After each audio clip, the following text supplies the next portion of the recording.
Olá, hoje nós vamos ver a aula 11 da frente 3E, que fala sobre eletrólitos. Nós vamos inverter um pouco a ordem da apostila para que o conteúdo faça um pouco mais de sentido, para ficar mais fácil de vocês entenderem os próximos.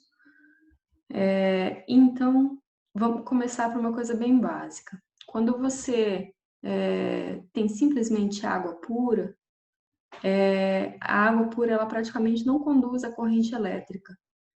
Então, a gente percebe que quando adiciona, por exemplo, cloreto de sódio em água, ou seja, o cloreto de sódio ficando aquoso, não mais sólido como ele é, aí sim aquela solução que antes era só água e foi adicionado o cloreto de sódio, agora ela conduz a corrente elétrica. Por que que isso ocorre? Então, vamos falar sobre íons. Quando o cloreto de sódio é dissolvido na água, ele libera partículas que são carregadas eletricamente, os íons. Por isso, ele conduz a corrente elétrica. Moléculas iônicas moléculas não, compostos iônicos liberam íons quando em água, ou seja, aquosos, ou quando estão do tipo fundidos, ou seja, quando se passam de sólido para líquido. Isso é feito com o aquecimento, né? Então, nós temos duas opções para tornar compostos iônicos condutores de eletricidade, fazer eles liberarem os seus íons. Nós podemos colocá-los em água e aí o cloreto de sódio vai ficar aquoso, ou nós podemos aquecê-lo e aí ele vai passar de sólido para líquido e aí também libera íons. Então, para vocês lembrarem disso, vocês têm que lembrar daquela musiquinha da ligação iônica. Quando um metal se liga com um outro não metal, a ligação é iônica e o composto é um sólido cristalino. Altos pontos de fusão e também de ebulição. Sou bom condutor de eletricidade quando em água ou fundido. Então, quando o composto iônico, ou seja, aquele que vem da ligação de um metal com não metal, fica em água ou quando ele fica fundido, ou seja, quando ele é aquecido e passa de sólido para líquido, ele libera íons, e aí esses íons conduzem a corrente elétrica.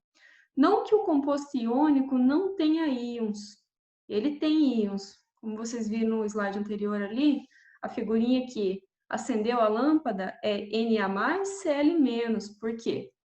Porque quando a gente formou o composto iônico, é a junção de dois íons, é a aproximação de dois íons. Então, os íons, que no caso é o Na+, que é o cátion, e o Cl-, que é o ânion, eles já estavam ali, eles foram juntados e formaram o composto iônico. Mas, quando eles estão na forma sólida, é muito difícil de acontecer a condução da corrente elétrica porque eles estão muito unidos. Então, vamos falar sobre isso agora. O cloreto de sódio sólido, que é a junção de dois íons, ou seja, quando o composto é iônico, ele já possui íons, mas quando ele está na forma sólida, ele não conduz a corrente elétrica. Agora, ali na figura 2, o cloreto de sódio fundido, que é o líquido, conduz a corrente elétrica. Então, a gente percebe que não basta ver os íons, porque o sólido também tinha íons. É necessário que esses tenham a devida mobilidade. Então, esses íons, eles têm que ter a capacidade de se movimentar. O movimento dos íons é que permite a condução da corrente elétrica.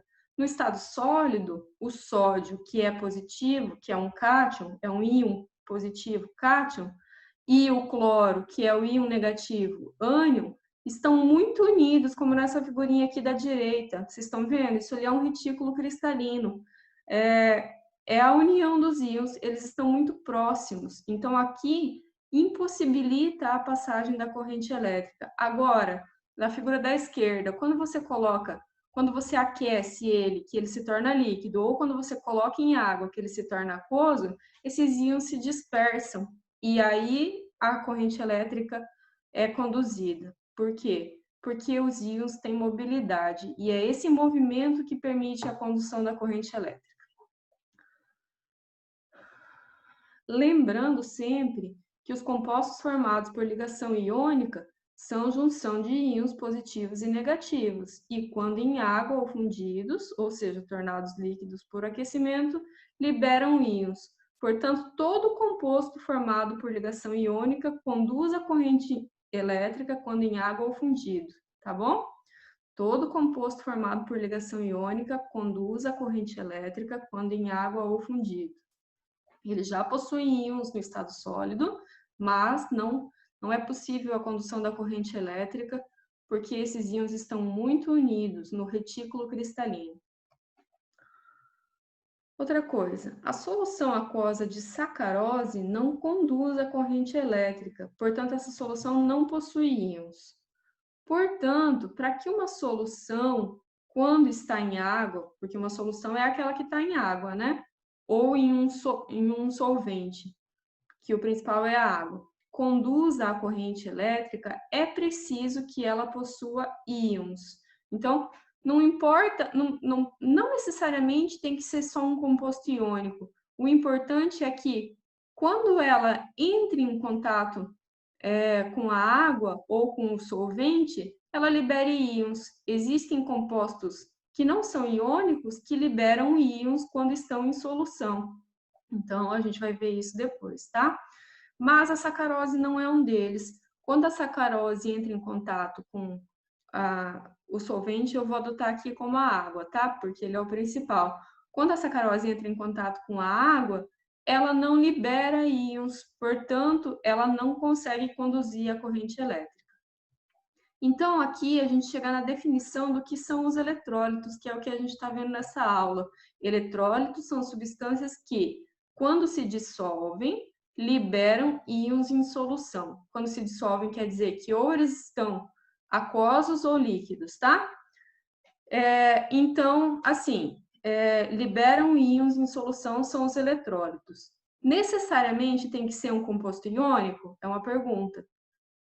Só o composto iônico que libera íons em solução? Não, existem compostos moleculares que liberam íons em solução, mas a sacarose não é um deles, tá? Uma solução que conduz corrente elétrica é chamada de solução eletrolítica. Então, a solução que conduz a corrente elétrica é a solução eletrolítica, porque o que está lá dentro dela é um eletrólito. Voltando ao caso do cloreto de sódio, a gente tem ali em cima, ali está bem claro que o cloreto de sódio, que é um composto iônico, é uma junção de dois íons, né? Na e Cl-, e que quando ele entra em contato com a água, esses dois íons se separam em Na+ e Cl-, mas eles já existiam, certo? Esse processo de separação de íons dá-se o nome de dissociação iônica. Simplesmente os íons já estavam lá, é um composto iônico. Os dois íons estavam juntos. Eles eram Na+ e Cl-, mas eles estavam juntos, unidos.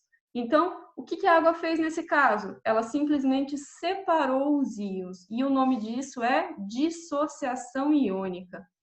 Então, a dissociação iônica é a simples separação de íons de uma molécula que já possuía íons, mas esses estavam muito juntos, tá bom?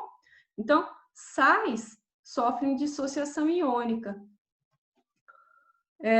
Ocorre o seguinte na dissociação iônica: a água, que é uma substância polar, porque uma parte da sua molécula possui carga positiva, que são os hidrogênios, né? Eles são H+, e outra parte possui carga negativa, que é o oxigênio, ele é O2-, né? Assim, ocorre atração elétrica entre os íons liberados pelo eletrólito. Qual era o eletrólito aqui que a gente estava estudando? O NaCl, né? Quais eram os íons liberados pelo eletrólito? Na+ e Cl-.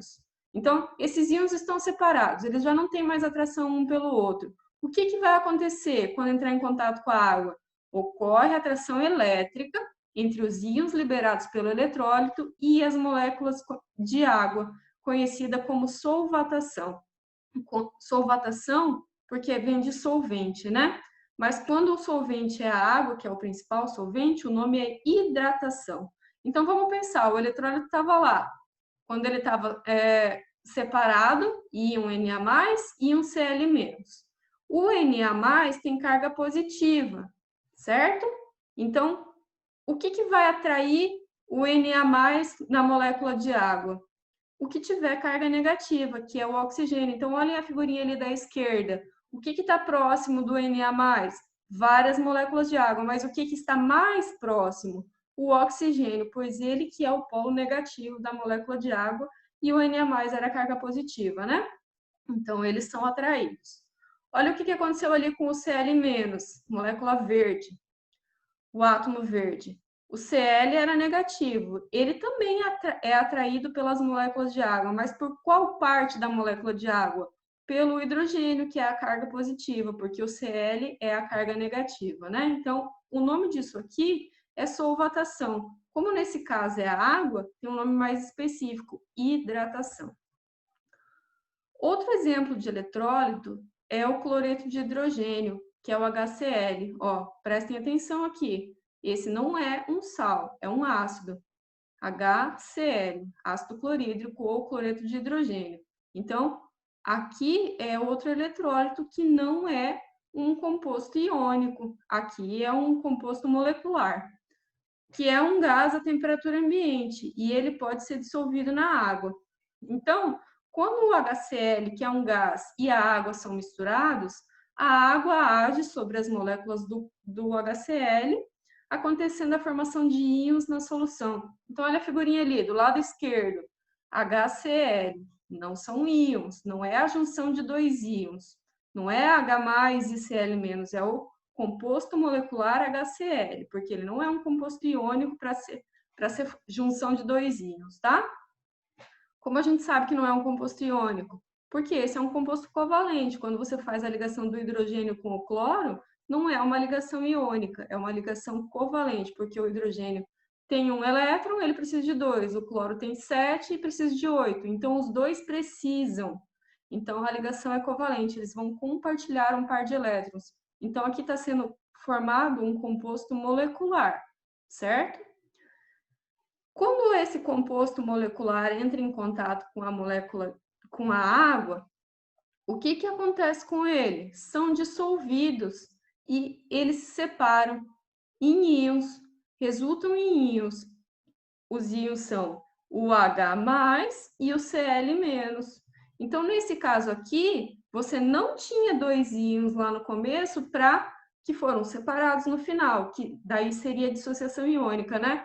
Você tinha um composto lá no começo, molecular, e quando ele entrou em contato com a água, foram formados íons. Então, a formação de íons se chama ionização, tá bom? Nem todos os compostos moleculares sofrem ionização. A gente já falou sobre um que não sofre, né? Que é a sacarose, que é o açúcar comum, né? Outro poderia ser a glicose, que também é açúcar, né? Mas não é a mesma, né? A sacarose é C12, H22O11 e a glicose é C6H12O6. Mas os dois são compostos moleculares que não se ionizam quando entram em contato com a água, tá? Glicose e sacarose são os exemplos mais comuns de compostos moleculares que não são eletrólitos. Então, quando eles entram, quando a água não forma íons, ou seja, não é uma solução eletrolítica e não conduz a corrente elétrica, tá? As suas moléculas não se rompem, elas continuam eletricamente neutras. E se elas continuam eletricamente neutras, nesse desenho aqui embaixo, aquele polo lá da pilha não vai ser atraído, então não vai conduzir a corrente elétrica, tá? Uma outra coisa importante, quanto mais íons um eletrólito liberar, mais forte ele será. Ou seja, mais ele vai conduzir a corrente elétrica. Ou seja, mais forte vai ficar a luz da lâmpada. Nesse exemplo que ele está dando aqui na apostila, tá? Os eletrólitos principais que serão estudados mais para frente são os ácidos, que são compostos moleculares e sofrem ionização, as bases, que são compostos iônicos e sofrem dissociação iônica, né? Porque o que é importante vocês lembrarem? Compostos moleculares não tem íons na molécula original, na sólida, né? Então, eles não vão sofrer simplesmente dissociação iônica, que seria a separação desses íons. Por quê? Porque eles não têm íons. Eles vão formar os íons quando entrarem em contato com a água. E formar íons é ionização. O que é a dissociação iônica, então? É separar íons. Então, esses íons já têm que existir, que é o caso dos sais e das bases, que são compostos que fazem ligação iônica. Então, no caso de compostos que fazem ligação iônica, os íons já estão lá, eles só precisam ser separados, daí sofre dissociação iônica, tá? Então, bases e sais, dissociação iônica, e ácidos, ionização. Cada um destes é uma função da química orgânica e química inorgânica. Vocês estão agora, há um tempo já, vendo as funções da química orgânica, né? São várias, hidrocarbonetos, ácidos carboxílicos, são diversos, né? A química inorgânica, as funções que a gente estuda na química inorgânica são ácidos, bases, sais e óxidos. E os eletrólitos são ácidos, bases e sais. Tudo bem? Então, função química é um conjunto de substâncias com propriedades químicas semelhantes.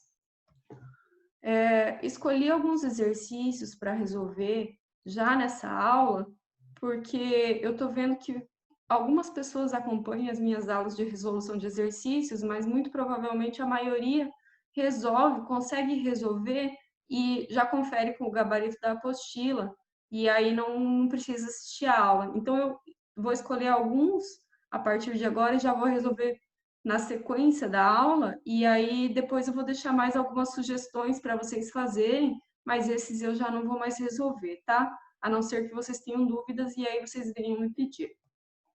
Então, 11.01 da UEL. Num fio de cobre, a condução da corrente elétrica envolve X em movimento. O que envolve o movimento de quê? Então, vamos ler a questão inteira. Numa solução aquosa de ácido clorídrico, numa solução aquosa, então é um eletrólito, né? A condução da corrente elétrica se faz por meio de Y livres.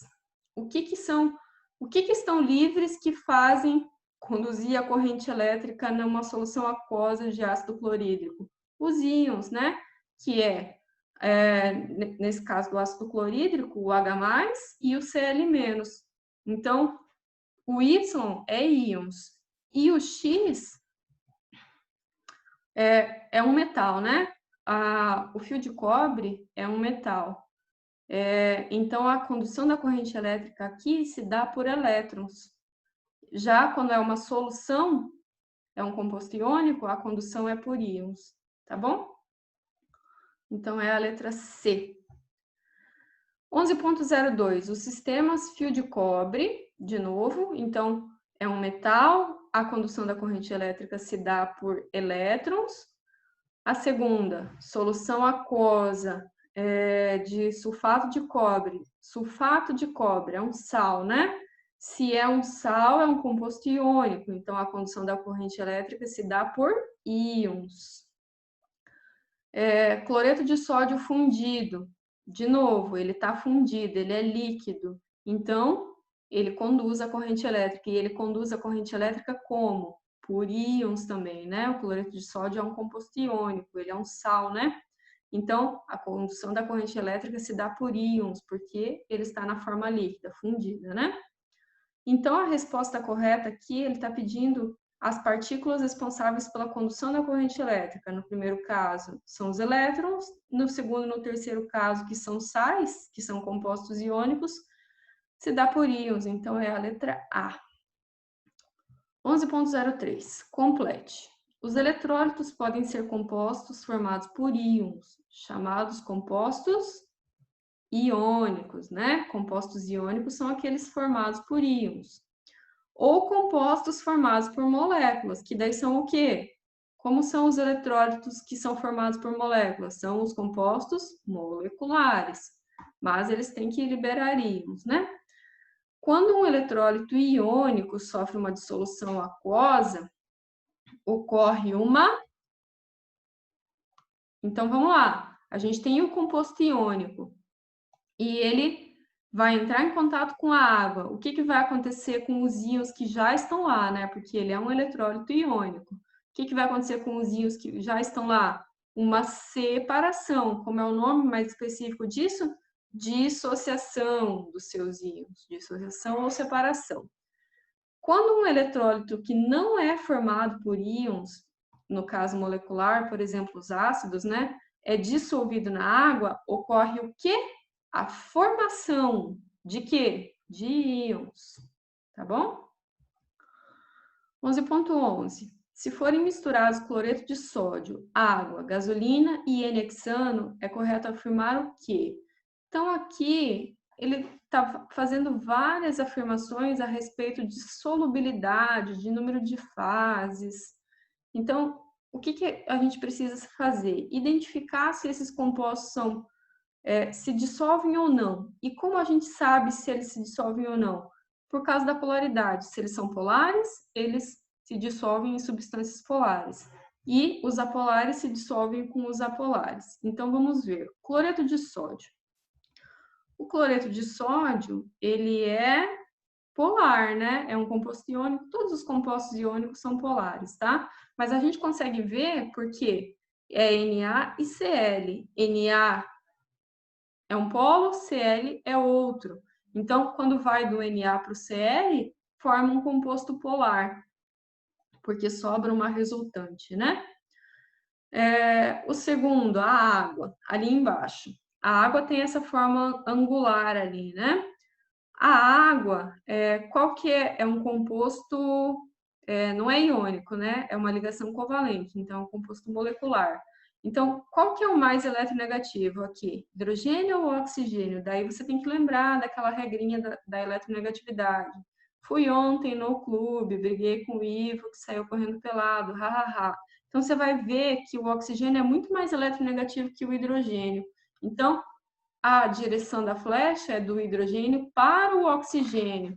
E aí, como são dois, do hidrogênio para o oxigênio também, vai formar o quê? Uma resultante para cima, tá bom? Então, também sobra uma resultante, é um composto polar. Mas isso a gente já sabia, né? Porque tem alguns compostos que você já sabe de cabeça. Por exemplo, a água, você sabe que ela é polar, né?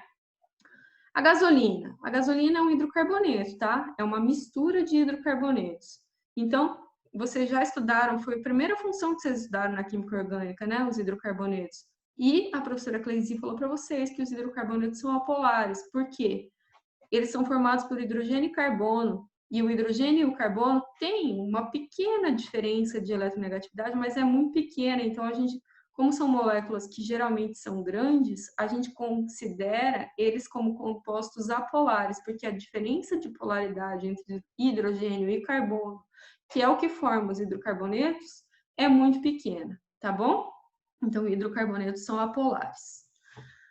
E a última, o N-hexano, também é um hidrocarboneto, né? Então, também é apolar. Então, o que vai formar aqui? NaCl com água vai formar uma fase, porque são duas substâncias polares, e gasolina com N-hexano também vão se misturar e vão formar outra fase. Mas entre si, eles não vão se misturar. Então, vai formar quanto?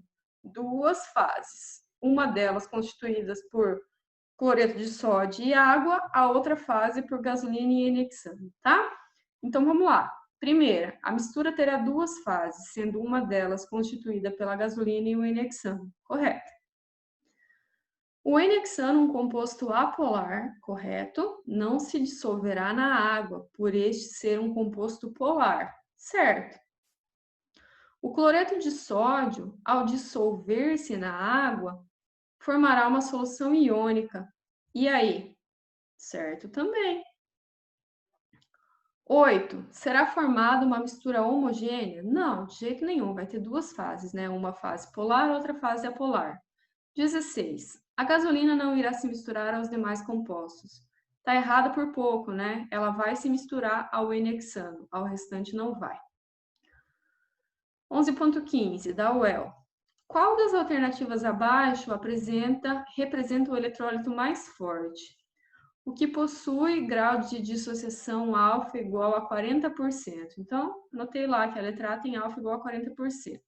A letra B, aquele que possui alfa igual a 0,85%. Esse aí é o grau de dissociação, tá? 0,85% é muito menor do que 40%, então perdeu, né? Não vai ser o eletrólito mais forte. Letra C, o que tem 40 moléculas dissolvidas em cada 200 moléculas de... O que tem 40 moléculas dissociadas em cada 200 moléculas dissolvidas. Então, para calcular o alfa aqui, você faz a porcentagem. Se eram 200 moléculas que foram dissolvidas e só 40 dissociaram, quanto que dá isso aí? 200 seria 100%, 40 é x. Então, ou você divide daquele jeito que eu fiz ali, 40 dividido por 200, que dá 0,2, que é a mesma coisa que 20%, porque você multiplica por 100 para dar em porcentagem, né? Então, também não é essa, porque já perdeu para a letra A, que tem alfa igual a 40. Na letra D, aquele no qual 3/4 das moléculas estão dissociadas. 3/4 é 75%, né? Então, 75% por enquanto é o que está ganhando. E letra E, o eletrólito que apresenta metade das moléculas dissociadas. Metade é 50%. Então, não é porque perde para aquele que apresenta 3/4 das moléculas dissociadas. Então, a resposta é letra D. 11.19. Indique nas afirmações a seguir o que é correto e o que é incorreto, justificando sua resposta em poucas palavras. Uma solução aquosa de cloreto de hidrogênio, que é o HCl, apresenta um número de cátions H+ igual ao de ânions Cl-, portanto é eletricamente neutra e não conduz à eletricidade. Então aqui ele está fazendo 3 afirmações. Primeiro, uma solução aquosa de cloreto de hidrogênio apresenta um número de cátions H+ igual ao de ânions Cl-. Primeira afirmação. Ela está correta porque quando você coloca o HCl, que é o cloreto de hidrogênio, em água, olha o que ele libera, H+ e Cl-. Então, um H+ e um Cl-. Então, para cada HCl vai liberar um H+ e um Cl-. Então, sim, o número de cátions H+ é igual ao de ânions Cl-, porque todo o HCl vai liberar um de cada, tá bom? Então, essa está correta.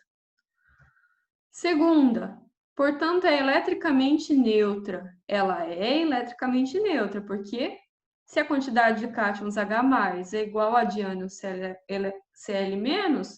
então um vai anular o outro, e ela é eletricamente neutra. E aí, ela não conduz à eletricidade? Essa está errada. Por quê? Ela possui íons, apesar de ser neutra. Ela possui os íons H+, ela possui os íons Cl-. Então, ela é uma solução eletrolítica e conduz à eletricidade. Tranquilo? Então, agora eu vou deixar para vocês fazerem no mínimo esses exercícios aqui que eu pedi. E aí, qualquer dúvida que vocês tiverem, vocês peçam para mim, tá? Então, muito obrigada.